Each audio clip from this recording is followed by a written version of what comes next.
Seigneur, que ta grâce, seule ta grâce. Nous voulons instaurer un état de droit. Et dans un état de droit, il y a une justice indépendante. Ce n'est pas à l'individu Félix Tshisekedi de commencer à faire justice.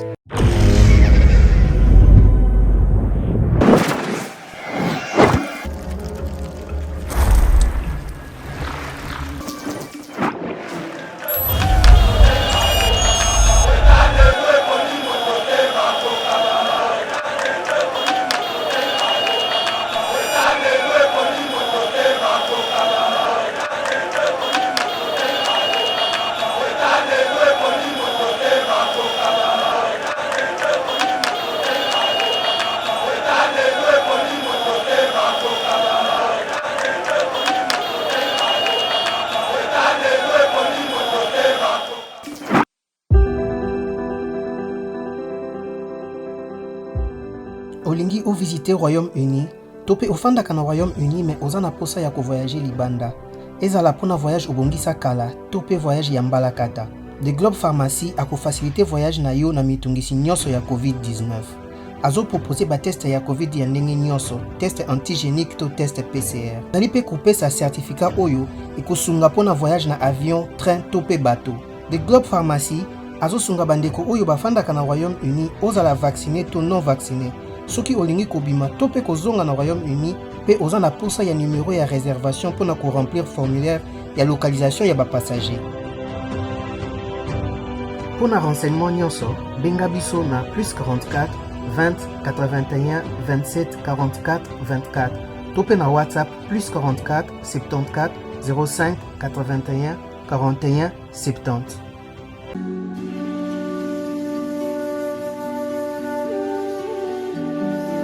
La lutte contre le réchauffement climatique, comment s'y prendre? Le réchauffement climatique contre lequel nous, la société DK Innovative, milite implique tous les impacts de la vie humaine. Nous, DK Innovative, avons mis en place un projet pour rapprocher l'agriculture de la protection de l'environnement et de l'écosystème. L'agroforesterie, pas d'agriculture sans reboisement, se situant au Congo central, s'étendant sur une surface de 900 hectares, par lesquels 530 hectares de forêt et 330 hectares de savane. Le concept est innovant car il agit sur 3 fronts à la fois, afin de permettre un développement rural mais surtout durable. Pour ce faire, la société DK Innovative et la fondation DK Innovatique, à travers ce concept, se sont engagés à planter en moyenne 180 hectares par an sur une période de 5 ans de plantes en combinaison, cacao, bananier, acacia, arachide, maïs et autres. Dans le souci d'accompagner la vision du chef de l'État Félix-Antoine Tshisekedi Tshilombo de planter d'ici 2023 plus d'1 million d'arbres. Plusieurs formations organisées par la société DK Innovative dans le milieu rural pour la sensibilisation de ces derniers, ainsi que plusieurs conférences scientifiques sur le réchauffement climatique. La société DK Innovative fait appel à tous les organismes nationaux et internationaux de lui tenir main forte afin de vaincre ensemble ces fléaux qui rongent toute la planète, qui est le réchauffement climatique.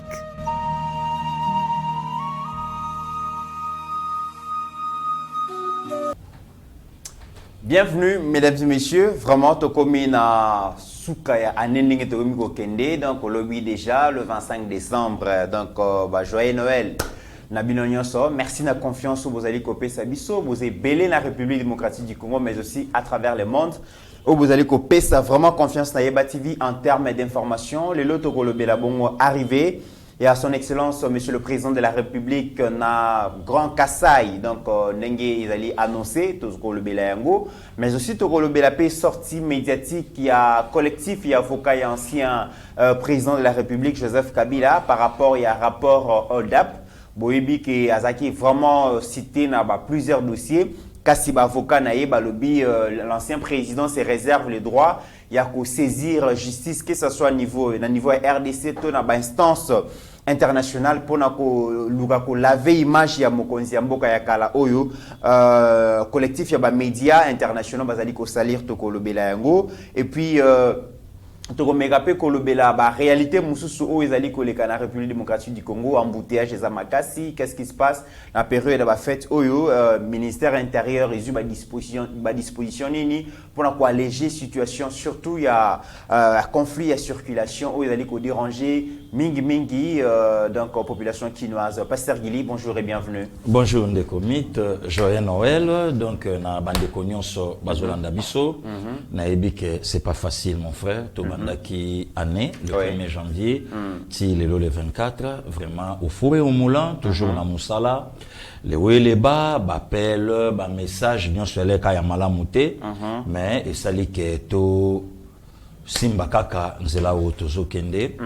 Donc depuis lobby, na éprouvé, il y a qu'au perdre mon corps, il y a ba frère Nanga, l'un de mes cousins, na Allemagne Nono Jimbi, donc oyo tamba tubayo kaka na lobaka tout moment, il y a Georges, il y a Claude, il y a Pierrette, Bibi, ma soeur en Allemagne. Donc baza bana ya maman, donc oyanga moko pa kufikuna. Bon, c'est la vie, c'est le chemin de tout le monde. Au bison sont repassés par Yango, mais cela ne veut pas aussi que tous les catés pour tout ça Moussala, puisque nous c'est le Congo. Donc voilà, des comités, toye Toloba ou Esengeli Toloba, voilà. Vraiment, le chef de l'État, déjà na Mbujimai, tout le monde qui lobby na Tongo aéroport international et Njili, ils ont qui vraiment prise d'assaut na ba passager, ba lobby ba billet ya voyage vers Mbujimai, ils ont qui ba neko mona na te, ba billet nyoso sila ki ba to ngume ils ont qui wana. C'est la première fois que le président Félix Banda a eu pouvoir. A komina nous lisusu na grand kasaité et l'Obama ki mingi batu ba lela ki mingi balobi mais pour nani azali koyate aujourd'hui le président Azabongo na Kasai na espace grand Kasai réaction na ezalini pasteur Gili. Bon d'abord on comité ezala ki soué ya bande konanga bakasayan puisque kobo ça n'a peut-être que ça peut droit na bango donc moko ya biso lelo komi mokonza mboka et bon ça fait 2 ans yango ya komi na noté alors mokonza mboka pe tant que stratège puisque c'est un phénomène aussi amonia lobby so na lobby na kende bato bakoloba pe kaninga ba mesana omonité to lobaka nini omonité boyna boy omonité boyna boy mais enfin 2 ans après il a se décidé à kende atala pe bango ayoka amona ye moko à vivre tant que moko ya kati na bango tant que le premier citoyen du pays et bon makambo belé pe voilà donc netina ya kokitana ye mais eloko moko et salinga bien de commit au sentir engouement batu ozola kisake mutu na bango surtout que sur le plan régional ya biso donc bandeko quand même babi bon tout se plaper quand même na oyabiso que ayepe à vivre à mon ayoka dona moni nanga mabe moko te na kati d'ailleurs ba oyabiso pe belé ba kiti ba maître Frank Bazakuna ba bechole Bazakuna donc ba ninga o to sala bango musala bango ba kiti ba vivre biso pe to tikali comme ça to collaborer na bango ensemble pour bandeko nyonso pe bazali banda bayeba makamni ezole kasko na BG. Très bien pasteur Gili makamni zali ko leka na BG et na BG mais avant non mokonza mboka akomakuna ezana ba image au pasteur Gili est choqué batu mingi.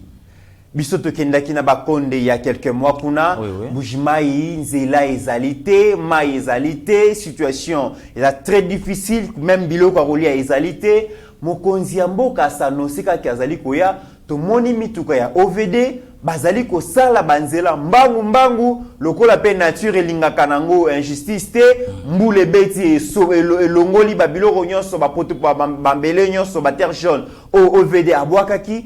Pasteur Gili et ça li passe balobi bandeko ya Mbujimai bazana droit ya ko vivre ko lekana banzela ya bien comme la mai yasne ya régie des eaux ko mona courant yasnel kaka soki mokonza ko ya pasteur Gili ndeko Mythe merci beaucoup nalingi mato sola makambo isalami puisque bandeko belé o lelo ba libanda bayoka olanda ki même matata mbula ebeta ki kuna na Mbujimai omonaki na bandeko na biso réseaux sociaux na ba page na bango na ba mire na bango David Mukeba tout ça omoni voilà mambebele et enfin même na yo moko pe to benganaki to bengani pe na mort na bela kuna vie makambo zandeni to koti pe labo mort na bela nani wala c'est docteur Mayele te Yiso mi momo mort Moro ngala gaït. Granganga. Oh, mais tu vois quand tu vas le bagage na babo. Yit. Oh, de Temaël. Ngana obeta ya zo travail. Zoka zala na babilo. Ah na ba plat, yimta simba. Ah, ça c'est intéressant ça. Donc on comprend le comités. Et enfin, tu comprendre. Au moni situation ya banzela mbujimai. Et là qui c'est situation Congo mobimba. Ah bon? Ouais, des comités rana. On est échantillon ya Congo. Échantillon ya Congo. D'abord na intro ya motuna na ronde konanga mit pour quand même na expliquer bandeko. Na 2013, ancien président ya Congo Joseph Kabila a sillonna République mobimba na karo yebi akoma kuto place moka la tâche akete neti yanga bota kangama ka mais après et le bana ngata yana nga Félix choisir quoi et après basalaka banzela wana te oye moko akena komona azalaka na volant ba me maete ye moko na jeep ne ya bleu boy ya bleu ye moko akoma na este poto ya dégâts à telema batukutu bakumisaye babitala vraiment mokonza mboka akiti na poto donc c'était une façon ya kolobake nga moko na ye na vivre bon après avoir pu vivre et après basala ngote de 2013 rien. Donc, lelo situation ya Mbujimai, ezaka na Mbujimai te de commit. Tozala ki ngana yo na décembre passé, précisément le 24 o ngana yo na ndeko konde, écoutez biso na mbandaka. Banzela ni ezakuna. To komi ngana yo este. Banzela ni ezakuna. Na Congo central ndeko nanga konde, auto zala kuna. Banzela ni ezakuna. Na Bandundu. Donc engelo bake, batuba betaka kambunda te po na BG. Et ça échantillon, il y a situation chaotique, il y a Congo mobimba. Donc mutu mote le loko lo baka keno, tala. Oh, na politique, baninga kinini. Soy mo konzamboka attaquaki directement Mbujimai, au moni tribalisme. Oh, les locaux de Banzele ça yakobeba partout mais attaquer kake panaye, tout ça bona boy. Mais sans pas se rendre compte que non, mo konzamboka ya kala tambola ki na pareil à photo. Na polo awa ya jaquette na ye soka moni clair tabimisi ye moko ajui biso motobi OK le kola ye moko akiti na terrain c'est que tokomona le 2021 yango etikali na moins de 10 jours pour sila na ye pour na libela na mokili to moni loko mogote to moni to so mogote to moni ninte ça c'est un de deux de comiterrain le loyo tangu makambo salami na Mbujimai ça tombe bien mokonza mboka ye wana kuna alandaka biso ayoka oyo pasteur Gili nande komiti bakoloba ya makambo ezoloka kuna d'abord problème ya marché banani bazwaka ba marché et c'est nani c'est d'abord le ministère où ya zwaka marché ya infrastructure o ba ebi comment ba collaborer na présidence toyoki bande ko belé ndenge balobi ngakutu ni na yakiawa na yaki masepe David Mouké bazwa ba arme non conventionnelle ya dégâts pour photo ne tamboli ala bato bazo kosa mokonzi ya mboka voilà azolia mbongo ba likolo ya lokoso na ye ya kowela na ye atika ki conseiller akende komaka gouverneur na préparer ki ba mastor les comités na frapper vieux na nenga mukiete or c'est innocent pasteur Gili CP David à cause innocente yazali bongo David Mouké Bakalengai yazali conseiller principal en matière d'infrastructure pasteur Gili comment yoko kolongo miselo bakaza innocent un innocent de commis la supervision à ba travaux ala nyonso ye ayebi yangote na ba master nyonso na ye na monde commit et kui na mai le CP David Mouké bazana des chiefs les colons nakoma kiango d'abord maman pano j'ai dit et là pour moi bongo aza directeur adjoint ou soit directrice ou quelque chose comme ça donc yécoute aza na kati ya cabinet même ya mokonzi na domaine na mambetalinzela kulutu na biso Alexis Kayembe yécoute aza conseiller spécial na matière bongo siko na CP oyo aza na devoir ya ko rendre info na batuana mibale ne mutu bakomemango et pas le directeur ya cabinet ya chef de l'état Guilain Nembo et le directeur ya cabinet mutu bakomemango maintenant et pas chef de l'état voilà pourquoi de comitéran ngai kutu lelo passer Gili na ye même na senga na mokonza mboka lokola zakuna na BG a instauré système ya ba réunion siko na ba conseiller Yota la démarche, ce qui CP David conseiller na matière, aye nango et pas ba chief naye, ba komemango et pas directeur à cabinet, et directeur à cabinet à komemango, tala lanterre. Il y a Elo Koti place Kokuta. Ça c'est un 2-2. OVD a dû marcher en collaboration na ministère. Mais est-ce que ba donner oyo ba conseiller le col a CP David na équipe na ye ndonenge ba travailler collège ba conseiller tant ba koti saki po ba joa ba donner oyo ministère à kotaki à contact na présidence jusqu'à la preuve du contraire ndenge na yoki basala na bango na ngote donc au moyen pe ba superviser ba travaux ya banzela puisque soubassement ezalaki na ngote mais zoka musanga pasteur Gili parce que ba projet oyo ya banzela to moni na ba Kasai wana ezali ba projet ya Chilengelu. Oui mais il semblerait que na projet Chilengelu wana les conseillers David makambo na yebi yango te ayebi yango te donc ezolekela ye donc moyen même ba contrôler le comité tobeta lisolo ya katia banzela oyo ezoleka na BG outaki kozwanga na plateau na yo awa kotuna nga likambo ya opération zéro trou. Oui, opération zéro trou. Ça fait partie ka ya banzela. Oui. Opération zéro trou. Yo kaka mo zéro trou. Pas opération ya nzela zéro trou. Et ngelo banine de comité. Na zwinda kisa.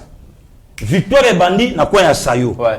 Et que kobwa kama na entrée kauka université. Victoire à Sukiwana. Bon, ce qui m'a lobby que opération zéro trou na victoire. Et ngelo bake ba kosala nzela victoire té. Et ngelo bake bazolanda esika ba mabulu eza na victoire, babamba yango pour avoir attitude normale. Mais rien qu'une opération zéro trou, il semblerait que le Premier ministre a sabim 5 millions.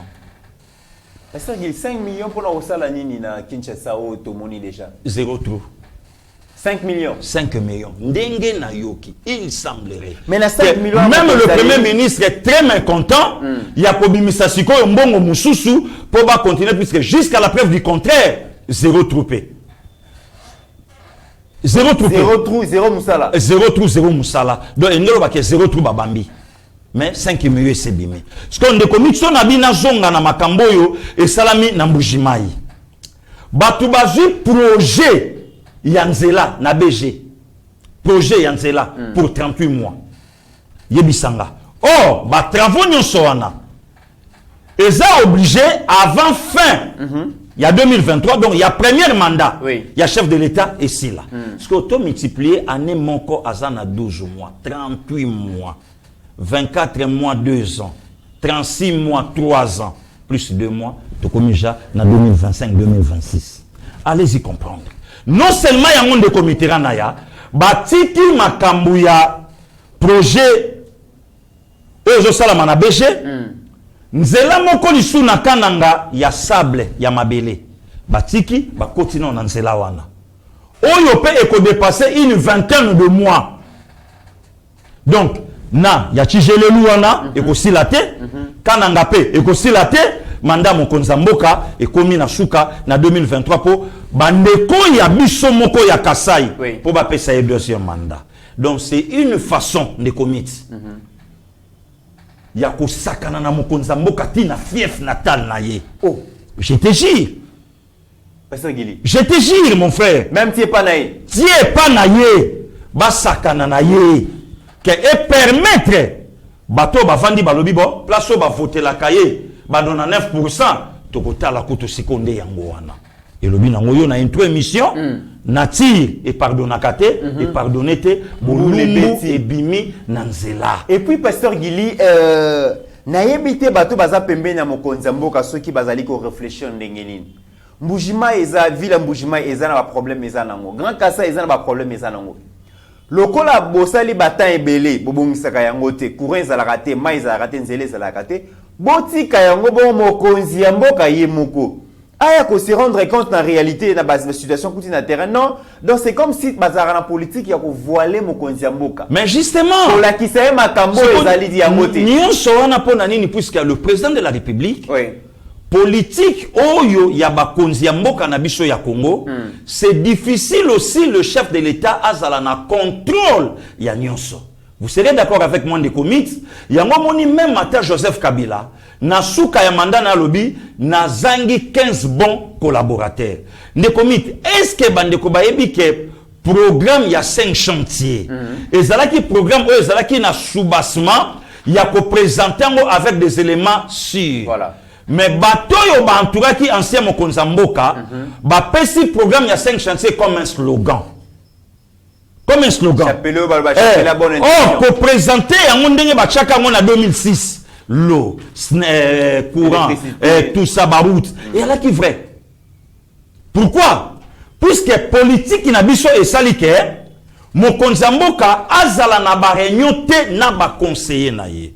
Na akizé le directeur Guilain Nyembote, c'est un homme droit. Mais azamutu. Akoyi kozala sikoyo de comité à bouger. Et que ba note et quoi na bureau na ye. Maï, courant, social, banzela. Bon, il va présenter quoi qui devant le président de la République. C'est ça aussi la grande question. Bon, ceux qui passent à te. Bato nyon so siko bazana ye ba kitani na ye. Ba ko prioriser quoi comme un dossier pe ba ko bomba nini. Oh, nga passer Gili na koyi quand même kopesa mokonza mboka likanisi que le col la réunion conseil des ministres de comité ranaya et ça la maka chaque vendredi mokonza mboka akomasko ko sala ba réunion na ba conseiller ata chaque mercredi puisque ce qui mokonza mboka ndo sala réunion na ba conseiller c'est pe David Angaka yebisaye ce qui se passe na BG et ça na contrôle na bisoté to yebi angote puisque to komela ki ministère après ça biso ba donner soubassement et permettre toyeba comment to kokota na terrain inaperçu. Pasteur Guili, c'est comme si malade moko ou ils ont la présidence ils allaient continuer. Toyoka na procès 100 jours ba réunion et ça les makate yango entre directeur et cabinet yango na ba conseiller yango Toyoka même conseiller. Hein, le célèbre conseiller Marcelin Bilomba qui va produire 50 notes techniques. Voilà. Ceux qui par jour, ceux qui par semaine à Bossani. Mais est-ce que ba rapport nyon sur ba conseiller ba salaka? Est-ce que comme la ka mo conseiller mboka? Est-ce que mo conseiller mboka azwaka temps ya koyoka ba conseiller principaux na ye? Parce que na yo qui même que ils ont ba conseiller mususu banda comme conseiller principal na 3 ans to na 2 ans exercice à mo conseiller. Peut-être mon conseiller même la mort, mais c'est grave parce que kasi yango loko tozolo batinde comité na ya projet il y a 100 jours makambo oyo ezo salama na mbujimai tout wana ezo kende kane loko mokodo to réparer loko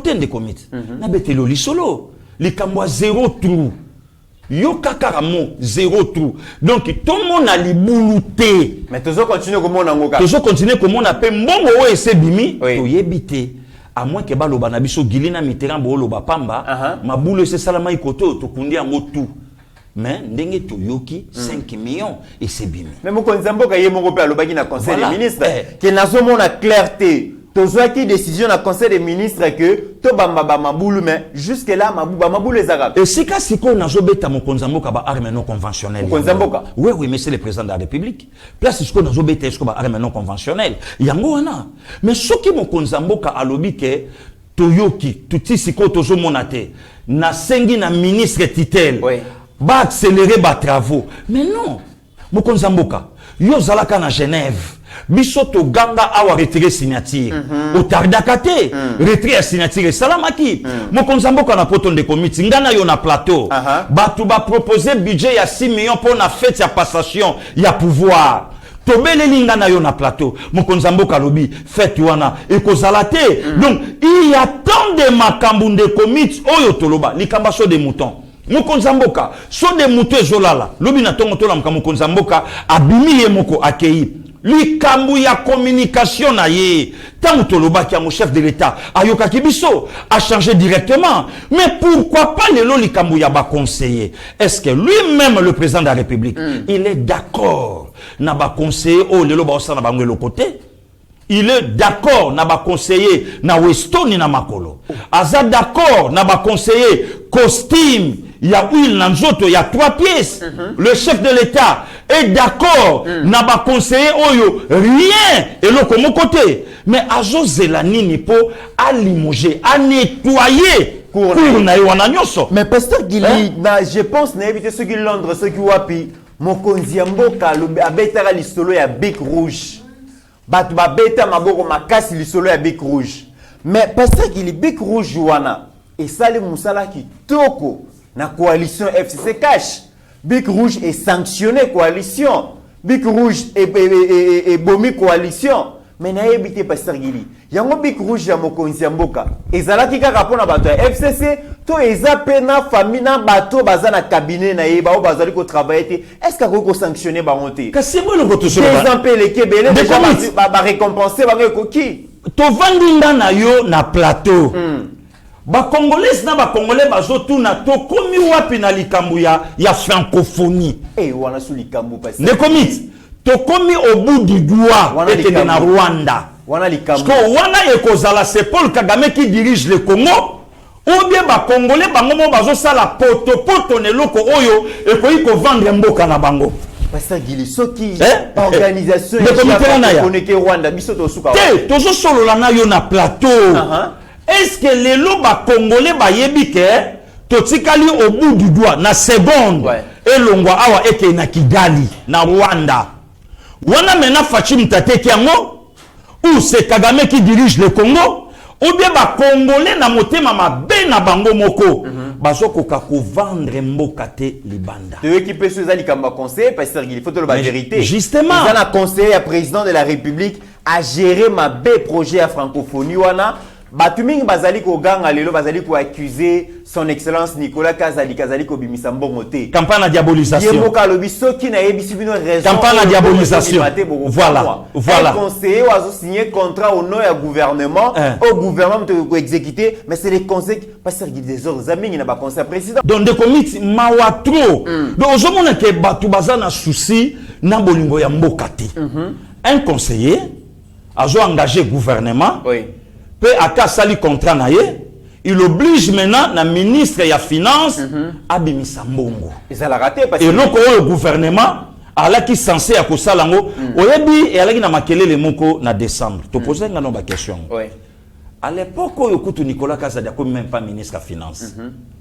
Ba biloko makele bandi ko bima balobi, ba expatrié moko mi balé ba kotsa ba biloko na bango ministre aweli ko futa bango pour na commission mais ba kolomboka campagne il y a diabolisation les comités comment voulez-vous lelo eloko ekoyi kotombola mboka j'ai ya francophonie écoute sambonge belé hôtel ya Kinshasa awa ba restaurant donc mutu moko ayokani a pistonné makangu na ye. Oh, pasteur Gili. Ah, ndeko miti tikanga idi. Nani wana pistonné sur makangu na ye pasteur Gili.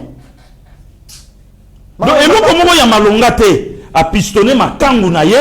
Allez, Jésus sala makuna pona bango mbongo ekota na ngote bango bale o bango bakolia comme ça Rwanda zo. Na minute makamone zo salama batu ba ebité. Mais lobe ko komanda na teki francophonie pas Kagame Fachi.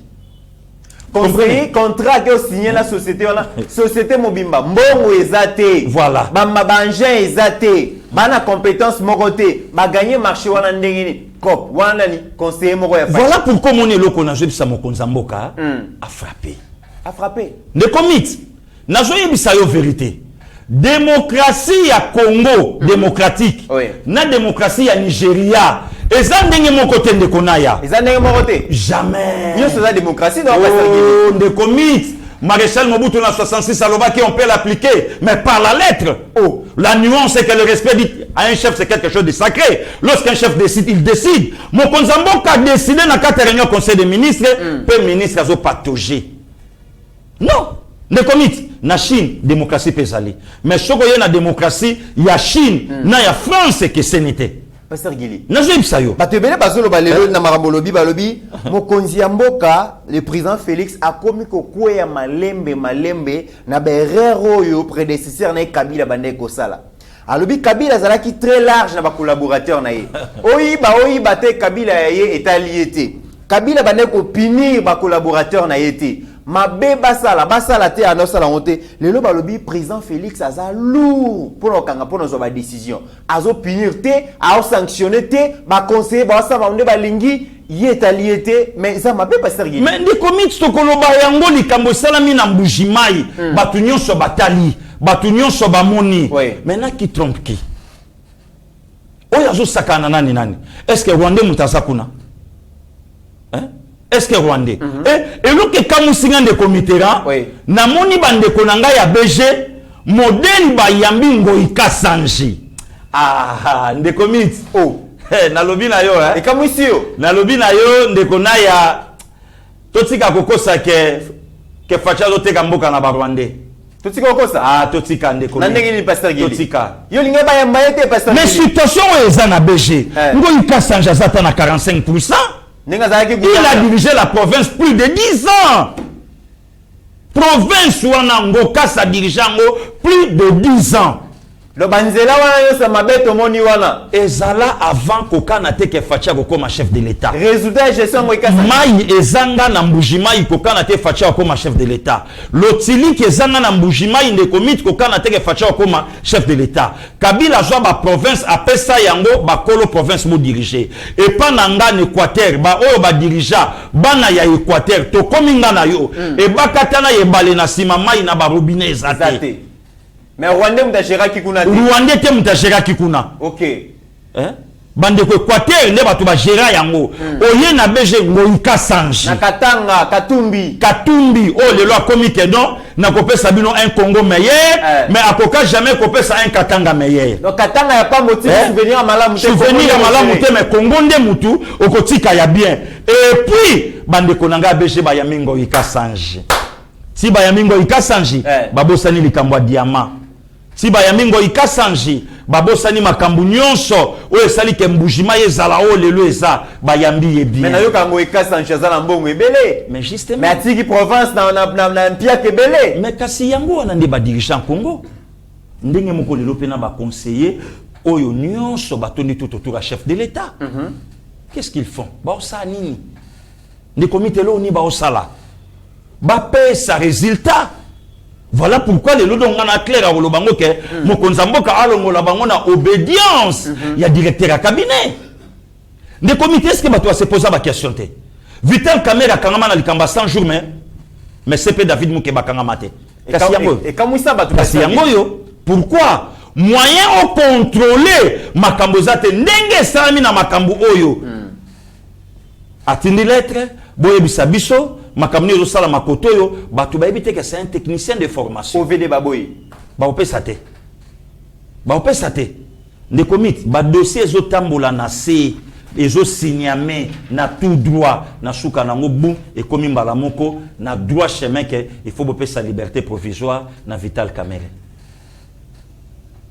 Un avocat bandai ko yambaye awa lelo opposante ya Fachi mais la libération Vital Kamerhe abi je félicite mes amis avocats magistrats ba o nyonso ba mouiller toge pour la libération ya Vital Kamerhe mais passer Guili nan de comiteran bazo finga mana batu ba en États-Unis bazo finga mana batu ba en Europe bazo finga mana batu ba en Afrique. Mais avocat Touana Zawa, Azalaka na pouvoir, Azelia sa poste à juité, le loi a commis quelque part à Robi, je félicite mes amis, bah oh, nyonso ba mouillé maillot pour la libération, il y a Vital Kamerhe. Où en sommes nous, ne comité naya? Le lot Zawapi. Ne comité Vandanga na yo na République. Kulutu na biso Noël Chani. Aye na loi sur la congolité.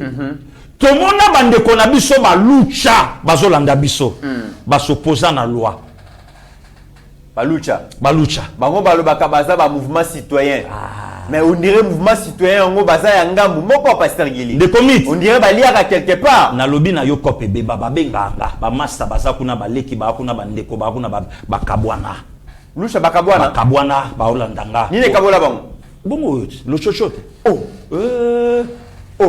ngana kanza lutte na bango la noble pasteur Guili yo tuna bango makambo ba uto sala na Goma semaine ba laxi ba image za vrai yo tuna lucha bazwa image à un policier Rwanda za na Goma et puis c'est pas si pasteur Guili mais justement ba tu ba kufi puisque le lo kuta likola manipulation de commit le lo tomba bazo finga ngana yo yana nga chacho pipo abengi ngai leki na nga binini abi petit frère je to fandi na mbandero na batu na yo awa pipo tuna mutu na yo lobi na soli na vie ngabi rien et le causateur campagne de diabolisation aucun policier rwandais ne commit si les loba to bazoloba est-ce que bato bazwa courage ngana yo to zwa courage ya obtenir l'ambassade ya Rwanda pour mon monsieur l'ambassadeur soki mutamona ebiso de banda ngalo bani toke luka voilà mais oyo loba nango donc ata ya nanga docteur Mayele toke luka info rien bazu image ya mokonza mboka bakundi na enrichir quand même bande kwa yeba TV ba Hollanda biso OK ne commit to vanda awa na yo toujours campagne de diabolisation contre les chefs de l'État. C'est difficile.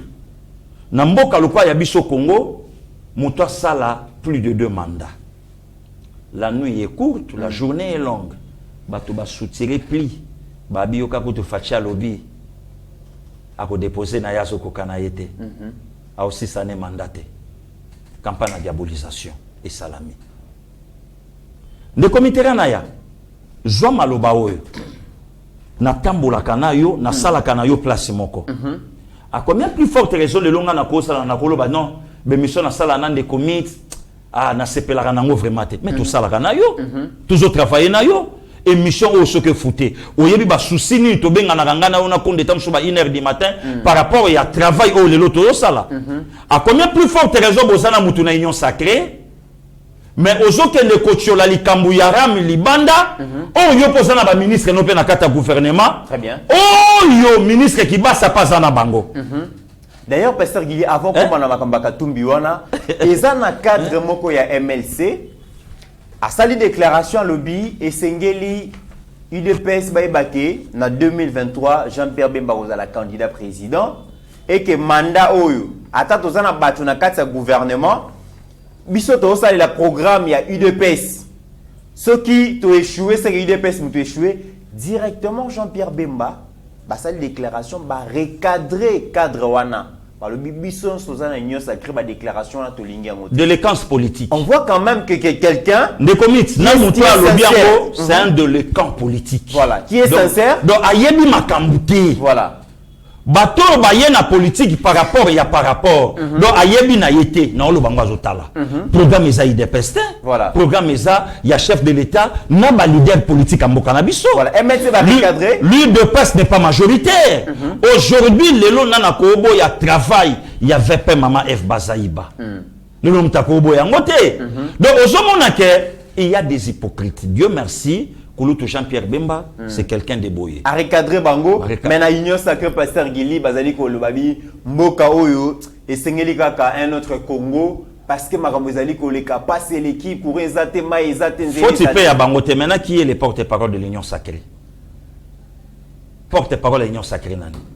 Ah humanité. Voilà, yango zomona ba dérive union sezo sala makeno un hypocrite à ça censé il faut loba. Ça c'est quel pays? Ça, c'est quel pays ne commit? Un candidat président de la République où il y a Zokanissa. Azatana 5% ya mboka wanate avec une femme de la nationalité étrangère. Au pesa nango lisumute ya kobala mupaya mais na qualité na yemoko a cause la te. J'ai discuté na sœur nanga azana Genève Jika. Oui. Tout soulier monaye. Ne commit. Oyebi complexe obeta masque ezani. Ezani. Complexe obetama bazo présenter ba congolais mupaya contre ndeko na bango. Oh, je te dis. Badani wana et loko na obetela yo ba te belé place ba vandi disco ba okamwa. Banani ba présenter mupaya contre bandeko na mon pasteur. Na pesa yo idée. Toké na Genève, Martin Fayoul lobby une fois élu président de la République, dans 2 ans je vais réorganiser l'élection au profit de qui? Au profit de Moïse Katumbi. Au profit de Moïse Katumbi. Parce que ça a empêché. Ba mafia nyonso, ba multinational nyonso, ba yebi qu'il y a un peuple lâche au monde, Congo. Ba yebi yango. Ba yebi que pour ma congolais, kobeta ye obité, qui t'a vraiment na Congo. Congola ko la kisa yo place à vanda kana vi na ye na mwasi na ye, na mobali na bana na ye congolais mta oyebiso. Ako tuti na chambre na ye. Akoya congolais mta oyebiso pe na suka tango pesa lo ka muke, e biso bi mère bombanga, yebika petit na yo, bombangai. Contre amemi yo c'est congolais. Yo tuna bato nyonso lelo bazana sima Katumbi. objectif à Katumbe Zanine. Peut avenir na bango pour na Congo Zanine. Tout na bango. Tous ces ministres, les députés bateau union sobaza. Oui, moi je trouve mal. Il y a un moni lelo na comment olinga muta finga nga lelo. Pourquoi? Je soutiens mon frère. Mon frère c'est un Congolais. Mais Bazolo Pasteur Gibabi, le frère a commis qu'au décevoir. On a le frère a sanctionné. On a dit le frère a puni. Na bête barare mais non conventionnel. Non. Na bête barare mais non conventionnel. D'ailleurs Mikolo yo. To koti ba prière biso tout. Na ba Marie Cécile Okito. Bato yo nyonso bazoya na ba tableau na ba bois. Avant les 31. Oyo kata quelques conseillers ba robé la fou. Ah, le commis au nom de Jésus. Ils ont pas conseillé ba d'Israël ko nzambo. Zoya bisayo. C'est donc na petit tengwa o banoko banocha mobutu na kata cercle. Le commis. Fo mobutu yo ke la na olo bango oyo kaka kota mpungu. Kenga so mo konzambo ka moninga taso akani likambo lo bango te. Le commis ba misusu kaka na quelques jours etikali. Ba obimango te. Oyo kama yemo ka beti tono. Non, le banc, yemoko. Bah, bête batono, moi, ma vivant, pasteur Gili. Le commis. Na lobby na yo to koti yango. Vous te m'aurez bêti 3 tonneaux abîmés à ce cas. 3 tonneaux. Le commis tifanda la yo. Ah, ils habitent tonneaux sous les kamouté. Attends, bête en misa to la muka. Nzamba tali singai a lobby li kamawane salamite panabino. Ah bon? Ouais, na zo ibsa. Na sna ibsa ki on de comité kana ya. Na sna ibsa ki on na yebi mboka oyo très bien. Na yebi yango. Oh. Makambo nyonso zomona souci ya bato ezake fachi soki azui ba donner tout na maboko biso tokoliate. Comment voulez-vous un ancien chef de l'État abima na mboka avec 10 jeeps 28 10 jeeps 28 gardes 28 gardes abimi na bango ake na bango Namibie pour à s'entretenir na ancien président namibien pe ba responsable ANR baza au courant te. Wana fachi a sanctionné. Il semblerait que ancien AG à Anerake pour Nalikambouana, ancien président Bimi à Namibie, Basolé, ancien président Namibie, Azongi, information quoi limité. Ça c'est quel mot? Est-ce que Batouana balingi mboka na bango? Non, des comités. Il faut te expliquer Babiloko yo. Mais c'est un danger, Pasteur Gili. Na lobby ce que tu te dis aspect on a ngano le auto vers na plateau. Na plateau. Ouais, azo finga biso na commentaire Burundais, Congolais. Congolais. Oh, le lavande au finga biso. Voilà les comités. Donc, et loko et Zozanga, bateau bako piloter vision ya chef de l'État. Bateau bako tambu sango. Donc, bateau balingi Congo, bazate. Bateau le kwa bakatumbi na bamboka le kwa bangola, à côté à makolote, mais tala yoana kisangani. Congolais. Tala yoana kisangani. Ndendengo mon, de comités. Fati yoana na BG, ba image yangoyo. T'as la plein. Mais si les lots Martin Fayoulou, à ce cas-là, vous l'avez vu village na été, mais les lots ça na ba congolais, ba zon mouillé, ba lich, ba costume, ba lacoste et ba t-shirt pour na Martin Fayoulou. Et peut-être on va faire que BG pas au Kende Pekuna. Kasemo tozo solo là. Les lots mon na bango na ba zon mouillé maillot. Martin Fayoulou rien, le président Eli. Moutou bovandi na ye na katamboka, même pas un ami. Les gens n'ont pas fandu en Hollandanga. Tu es capable de faire des trésor. Pas. Na yebi mère abota pasteur Gilinga na yebi. Tu na aucun moitié et le côté. Na aucun moitié. Aza capable ya ko mobiliser bato abi na yebi mutu wana. Mais les gens to vandi na mutu na kati ya mboka. Boyebi ata amina yete. Ata master chiki na yete. Et puis ba congolais ba mouye mayo po na ye. Les gens bo vandi na muto yemo kwa sala vidéo. Alors bien maintenant, ngana botami na père boye bakunda ye boye. D'ailleurs bino bo jije ngai pona jekami babiloko ezalaki ba spécialité ya vie na ngai Max Kadiombo. Voilà des restes mémoire. Ngana zwaka 60 millions à pamba c'est quoi? Pe lelo mutu ande mtanga pesa ba congolais un Congo meilleur. Mais non, c'est quelqu'un à lapider. De même na podium on a ba betier mabanga. Mais nous sommes Congolais étaliés. Très bien. Un président. Oyo aza même na ba insuffisance oyo zomona na misu ya batu. Mutako diriger lobby ba Jean-Luc Chimbalanga yo wana. Donc mutako diriger bango lobby yo wana. Ata yo moko de comité ranaya. Nde mutu congolais azobetela maboko. Hein? Le long de comité na kata Congo. Collectif avocat babimi. pour pas juger likambu il y a muto même otali la nature elle-même ne vous enseigne-t-elle pas ba parler Kabila te ba parler clan mais balobi mambo belé pasteur Gili ba collectif wana mais justement collectif c'est comme si na invité mais on dirait ba bima qui pour basa la bilan et gestion ya Joseph Kabila point de presse balobi d'ailleurs batu oyo groupe ya ba médias occidentaux internationaux bazali ko sakana nae eza muto azaki patriote muto azu pouvoir à kuti Congo eza na ba miette dépiécé à réunir Congo lelo à komisi Congo bomoko à unifier armée unité ya armée unité à la police unité à peuple congolais pasteur Gili bondima Kabila te mais oyekilobi ndeko mitso ke zane loko soni lelo na Congo eza droit s'il faut na lobado bandeko basali yango ba avocat na ba magistrat soni Congo ezwa un officier supérieur mécanicien sur sa classe na 3e primaire de la nationalité rwandaise ba yeba PC péta général na Congo Bosco Tanganda na Congo lisolo de fin ke yimbi batu nyonso ba yebiango na Congo.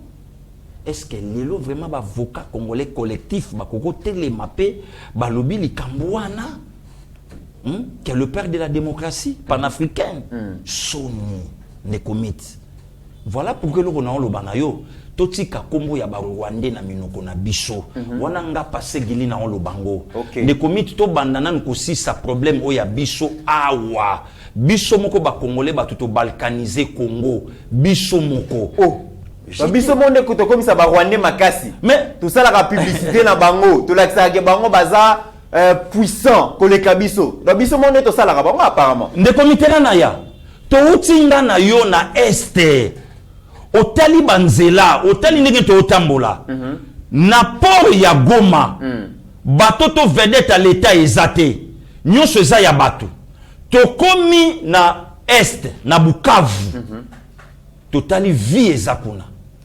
otali poussière otali nzela mawatro mais bandeko wana bamona moko ya ndeko na baone ngazola tsa mwasi Chenette Awolo baloba elokote bamona ndenge neve azocha ba brika mbongo mulai na mwana ya soki ya combien d'années baloba elokote bakanga ye pone loko ya biso ya mboka oyo koki echata nzela na walungu oyo eza na nzela te to koma na yo ndeko miti bandeko batelemi babi libérer l'innocent c'est beau sali bongo to kokabola Congo mais chaque province eza na miyibi nango parce que mais justement ce qui Équateur le leader mo Équateur a yibi nous les ressortissants Équateur de sengbo misande kona biso awa to mona Congo central voilà mais mbongo wana ekokai kobongisa ba port wana oyo bakanga babotola bakanga ba port te basala ba port ya batu tout mona nous les ressortissants te na manye mandenge moko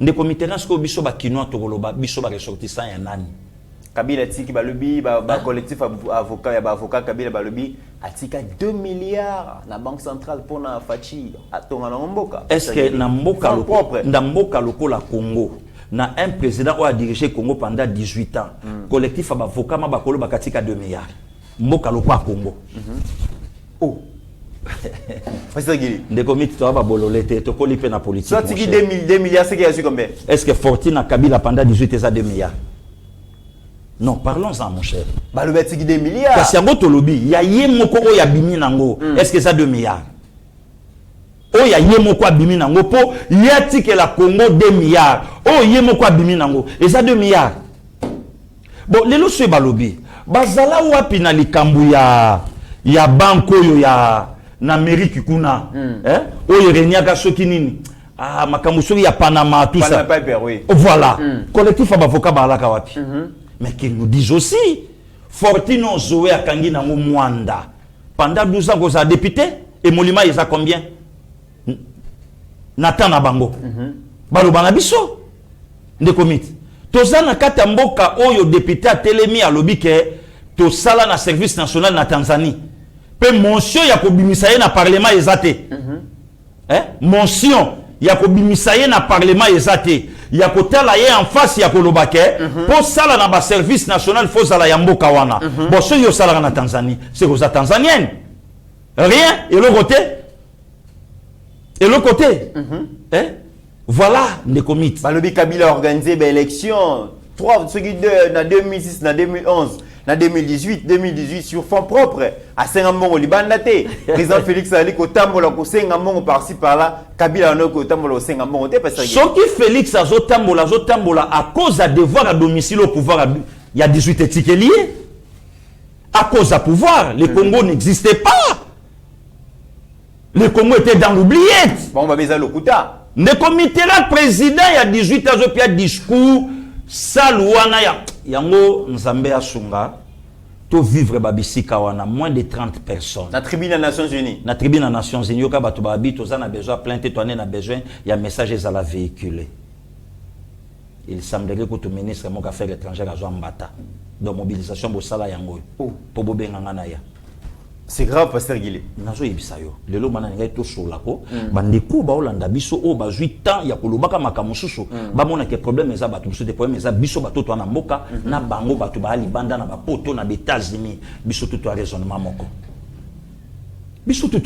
moko yo kasko campagne tangu babandi ko kabola biso bazui mupaya mombo ba pesi ekolo na biso ya Congo bazui mupaya mususu ba pesi ekolo na biso ya Congo ba mobiliser même na presse na quelques journalistes au bazana même dialecte na soi-disant leader wana ba commissaire scopo et pesa biso ba guerre ba tiraillement entre région oyo na région oyo entre province oyo na province oyo to ko masko na ba guerre wana donc babiloko babongisi très bien ndeko miti ngana na yebisa bato ce n'est pas lelo na bavoka likambu ya pouvoir à 18 ans ya hold up eza Congo te OK eza ndenge mo pena ba congolais oyo ba yebisaki mokonza mboka kendeni Kagame zo wanga na ba mort eza nango likambu ya Congo te eza likambu ya rapport mapping rapport mapping eza Congo te hold up eza Congo te bazela très bien bazela au promettre ba bazela ngai te ndeko miti pasteur Guilé bazela ni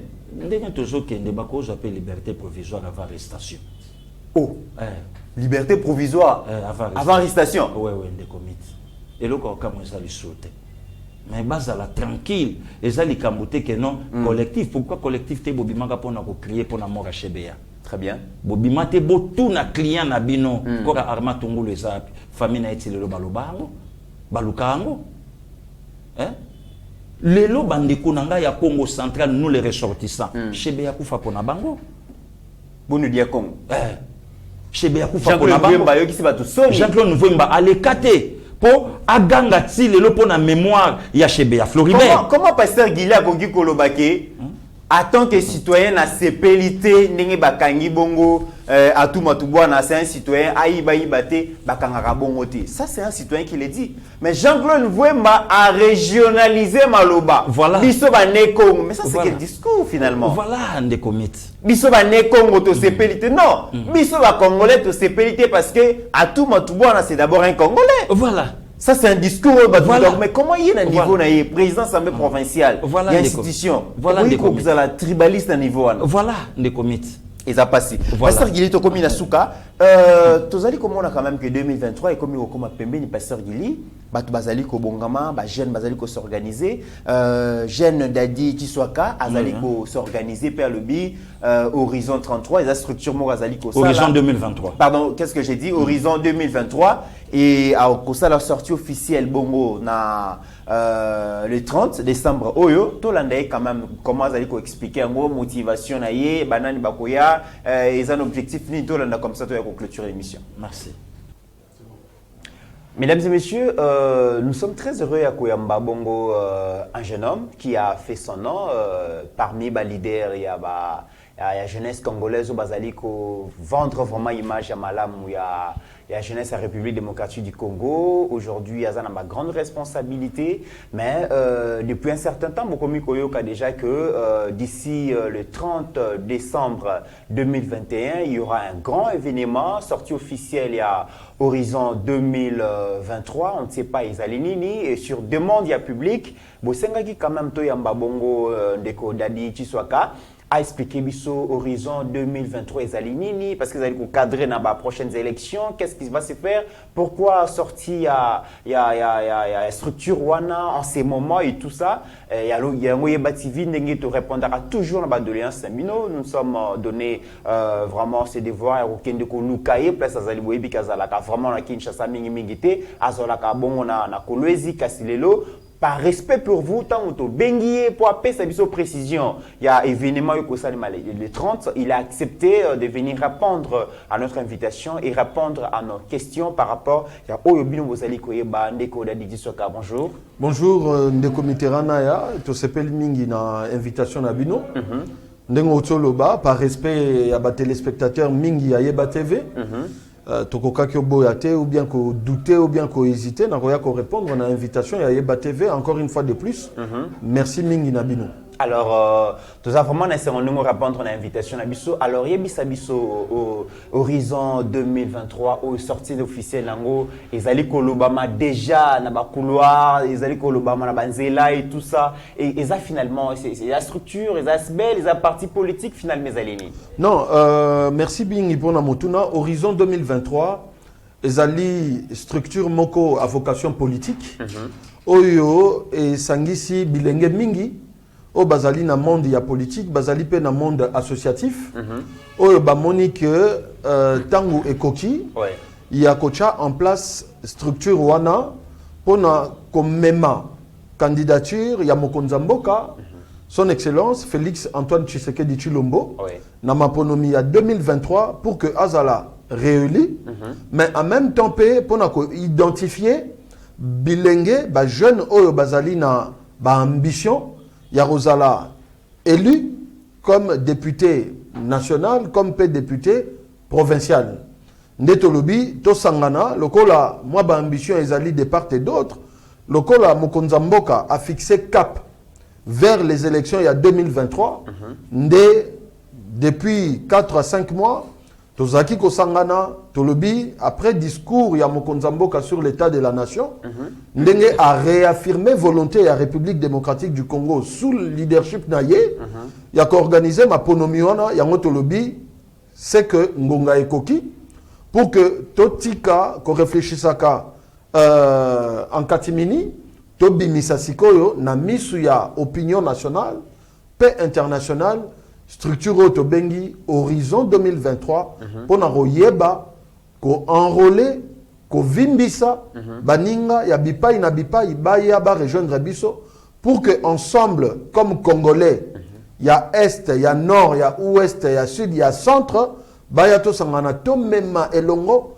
candidature ya Mokonza Mboka, Félix Antoine Tshisekedi Tshilombo, na biso morope, toko ka se prononcer, na ba ambition na biso ya ko obtenir ba mandat législatif pour que to yeba boni to tambusa mbora na biso surtout na suka ya mandat o ya chef na mandat na ye o ya mibale ezali déjà assuré parce que Moussa les osala mamakasi na terrain to bandeni to sala yango le 30 décembre oyo na hôtel Africana Palace na 11h sortie officielle il y a horizon 2023 ezali ko salema beto profiter na mikona bino poto invité officiellement Yeba TV na activité wana. OK.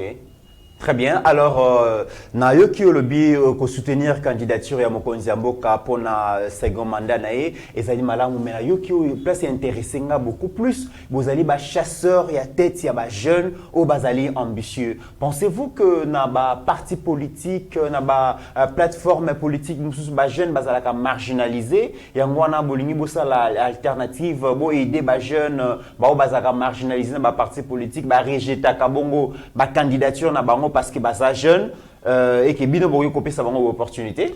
Non, c'est-à-dire que tokoki kopé sa bango opportunité parce que horizon 2023 yango moko eza déjà opportunité. Oyo ezali ouvert na elenge nyonso oyo amona kazalaka marginalisé, azalaka mis de côté. Horizon 2023 ezali eloko oyo to créer na maboko na biso moko. Parce que moni pourquoi bachara ba jeune, pourquoi bachara biso bilenge de côté? Parce que tokenda na ba structure oyo ezali créer de nos propres mains. Tokenda na ba structure oyo ya batu, ya mikolo, il y a ba années 60, il y a ba années 70 ba créa. Si ko biso ba bilenga lelo tant tozoya ba osala nini ba ocha biso de côté. C'est-à-dire que Horizon 2023, une structure créée en 2021, na maboko ya bilenge et quand bami na bilenge et kokende na bilenge parce que n'oubliez pas que mokonza mboka yemo kaza jeune. Donc moko ya membre ya liboso ya Horizon 2023 ezali mokonza mboka. Donc yango to bengi ba bilenge nyos tout bazali frustré, bazali mis de côté tout ça.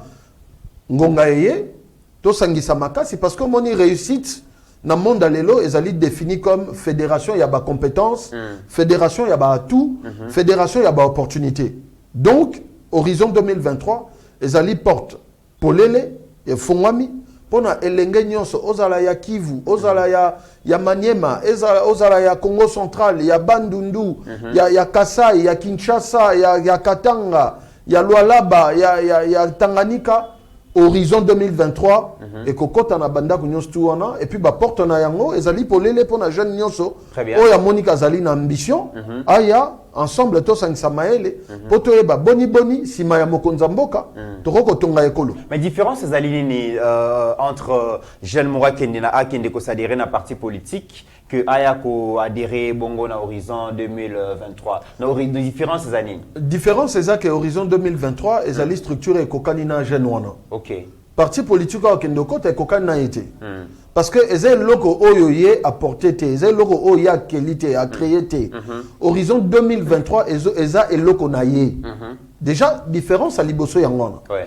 Différence à mi balé ezali que Horizon 2023 ezali uniquement na posa ya moto oyo elenge oyo azali na ambition. To boité ambition ezali kaka te na comme député, ambition ezali kaka te que na comme ministre. Mais ambition koko zala pe que non na mema makanisi nanga na structure wana makanisi wana na mona yango pe que ba chango na nini na misala pour que mboke sa nini mboke kende liboso et toza bilenge boni o to stopper sa makanisi na ba parti wana o bino boyebi mais to mona ke basala la kangote. Mais maman na likambo ezali nde sikoyo nana zali sima ya Horizon 2023 ba jeune a ozali kobenga bango na yebi ke ndenge tozali koyoka bongo na ba quartier na ba commune ba jeune ba kozala ebele parce que zali déjà lisolo zali kobenga ma ezali kobetama et ba tindaki biso to benga yo to tuna yo mais est-ce que les lobo bozali na ba moyen pour soutenir ba jeune wana et puis nana zana sima na bino? Bon, ya liboso fo yeba que mboka na biso ezokenda mingi na élan ya lanterne moko boye po na marambo etali développement parce que à chaque fois bolingi bokanisa ba rotuna bino nani azasima na bino comme si ba classe ba boti batinda biso ezalaka po na kozwa mutu ya kokanisa raté. Donc c'est à dire que eloko ezana sima ya Horizon 2023 ezalaka analyse o biso bilenge to sali ya mboka pour nous comprendre que mokonza mboka a une vision monene pour le Congo o ezali mboka monene mais que na simanaye hein tout le monde a que élan il y a solidarité pour que makanisiona mokonza mboka et chama na misala mboka ke liboso eza penzate yango moni to décider to le bitin na simana biso mutu azalité makanisinde et tindi biso to sala en sorte que to cha loko en place ba moyen et koya ndenge nini ba moyen koya parce que nga nazali Mitterrand zali ndeko Trésor azali ndeko Benjamin azali ndeko Pasteur Guillet azali ndenge balobaka na lopoto l'union faisant la force ko sangisa wana bosangani na biso et créer makasi moko boye et permettre à biso to ke liboso. Très bien. Dernière question, est-ce que Horizon 2023 ezakaka na Kinshasa to ezali sur toute l'étendue du territoire national? Horizon 2023 ezali na vocation ya rozala sur l'étendue ya mboka mobimba avant to comme na élection ya 2023. Tobandi les 30 décembre na Kinshasa, les 30 janvier to relançango na Kolwezi, les 30 février to relançango na Lubumbashi et puis chaque 30 ya mois to kende bongo pour que avant 2022 et si là il faut ezala na étendu mobimba ya mboka parce que na moment on a sabino misale zo salema déjà na baninga na biso bilenge mususu na ba province pratiquement nyoso et donc calendrier na biso yeba TV mutu azali co-accompagné officiellement Horizon 2023, je pense que c'est un programme na plateau Nabino. Très bien. Alors, Ndeko déjà, au bazar a besoin de contact Nabino avant les 30. Bakoyi ko Nabino ndengeni. Ndeko nyonso au bazali na besoin ya contact Nabiso pour atteindre biso avant les 30. Bakoko tabso to fongoli moi bureau moko muke na Africana Palace wana. OK. Hein, tout ça wana presque régulièrement, mais sinon pour un numéro de téléphone bakoko benga na 081 087 82 70. 081 087 82 70. Ceux qui ba bengi ba rejoindre secrétariat, il y a Horizon 2023, repé sa bango ba renseignement nyon surtout. Probablement après activité les 30 Misa les Agosa m'a déjà quelque part, Trozon a appelle sa adresse physique Ndenge Sengeli à Horizon 2023. Très bien. Dans Africana Palace, ces amusikate na rampon Willeri, so comme Yoano Tuni, je pense que Bako Laxabino et Eba TV nous serons là pour couvrir cette activité. Tout à fait. Et Bino Moko Bokomon a que effectivement les jeunes se mobilisent, les jeunes jeunes va comprendre que entre nous biso jeunes to sangana, to se soutenir, to kende liboso, et c'est une belle opportunité à tous ces jeunes au balbolingue ko la politique, bino bat bozana ambition, bozana ba idée à vendre pour le développement de la société. Donc de la nation congolaise, Boya et Belé, il y aura vraiment un échange. Tokutanato Solola, Maïmatali, ma jeune à cadre à Horizon 2023. Merci beaucoup Ndeko Dadi. Maton di Penabino. Merci parce que nous ta Kolwezi Koya pour répondre à une invitation à Yeba TV pour te senga Kyo et ça vraiment honneur au Salibiso. Vraiment meilleur vœu Nabiso déjà pour la l'an 2022. Merci, meilleur vœu na Yeba TV, na Bandeko Nyonso, Basala Kawa, na banza que partenariat et bandi, Tokotika na soute. Voilà. Parce que na Monique Awa Bilenge, plateau Kitoko, matériel et à solo. En tout cas, félicitations à l'équipe Mobimba. Nzamba Sungabino, 2022, ça a soussoné à succès Makasi. Bolongwa Awa, pourquoi pas beaucoup à boulevard du 30 juin. Voilà. Donc, meilleurs vœux. Merci beaucoup, mesdames et messieurs. Retour au studio. Pasteur Guillaume Tikolanda Dadi Chiswaka, avec Horizon 2023. Alobi et Sengeli, jeunes, surtout Balinga Kamboka, soutenir le président de la République. À mon vision, Mokonzi, vraiment, ils allaient aussi Mbapona Congo. Mais jeunes, Bakoya, Bayaka, pour soutenir Mokonzi Mboka, Baope Bazana, ambition. Biso jeune to bunda pour que to comme appelle député, to pesa Mokonzi majorité pour que vision se réalise en Ningamalam. Mais non, ce que l'on dit quand on est Zoloba, nous avons une tête bien faite. Il faut Babilo Kaboy Salama campagne à boyer pour nous laver le cerveau. Les lots générations où ils ont sacrifié Zabiso Bilenge. Oh, les lots commis manipulables partout. Na place de côté les matés tout élément à cause il y a kozanga komiye ba o biso tozali. Donc souci ezake totia mokonzi mboka maboko. C'est notre sang de commit, c'est notre frère. Azaya biso. Donc bitumba facha zo bunda lelo eza pona Congo. Donc facha zo bunda ka po facha boyi cop. Facha zo bunda ka po boyi na yeko koma milliardaire. De même matin maman Denise azo finga malelo ko ville pande ko kosela makambo ezaka po linga tambola boyo. Donc eza babilo ko biso faut encourager et puis tout ça même matin mobilisation, il y a sortie officielle il y a le 30 décembre où eza nango simalobi awa Africana Palace. Voilà l'Africana Palace vraiment en tout cas bande ko ba kota contact na biso tous alana bango bayoka vision bayoka idée pour permettre Congo et décoller na sortie ya babilenge le quoi. Donc apparemment déjà Mokonzi Mboka comme ko soit déjà ba soutien de part et d'autre mutuna ngambu nazali ko bongama ngai pona ngai fona lukela ta Mokonzi 4 voix ngapona na lukela Mokonzi 10 voix ngapona na lukela Mokonzi 20 voix. C'est notre sang de comité Ranaya. C'est notre sang. Il faut te soutenir. Pour souci à Batou Moussou Banda qu'on a bangotkali inachevé. Il faut passer là par tous les moyens en 2023 bazonga pour continuer ce que bachèvement ya ba parler na bango. Oh souci à Fachi ezakeno nana bimisi Congo te nana coûte combien temps na moitié ya trouté. Donc faut to chaye pour ce to ticket à quoi ina libulu Congo pe zongi kuna na se. Donc faut to bimisaye comme ça force ya zobenda Congo to bimamsa tanga ko ko yanga petit na ye na pupulie na pesi mulanya mai na bisi vie telema tuninga bon crêpe nanga gili na je na pesi crêpe na pesi pena la coste nemba mona jouer toke palin. Oh oui. Mais to comme la guerre ba plein pasteur Gili.